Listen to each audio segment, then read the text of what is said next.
Bu bizim pnevma ot doğrayanımız.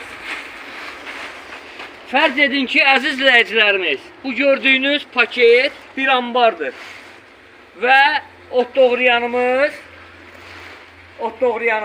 püskürtmə vasitəsilə otu doğrayıb ambara vurur. İlqar, zəhmət olmasa buranı çək.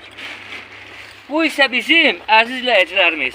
Adı yonca, özü isə təbii ot olan presimizdir.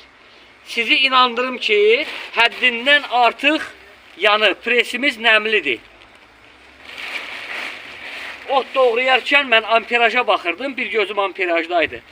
Buyurun, əsl iri buynuzlular üçün doğranılmış ot. Elhamdülillah. Püskürtmə vasitəsilə vurdu birbaşa ambara. Buyurun əziz izləyicilərimiz. Zəhmət olmasa bir dəqiqə İlqar, gələrdim bura. Bax, gördüyünüz, indi bəzi bölgələrimizdə buna pış-pışa deyirlər. Bax, içi bununla dolu təbii otdur. Bildiyiniz kimi də təbii otun doğranılması yoncadan, samandan daha da ağırdır.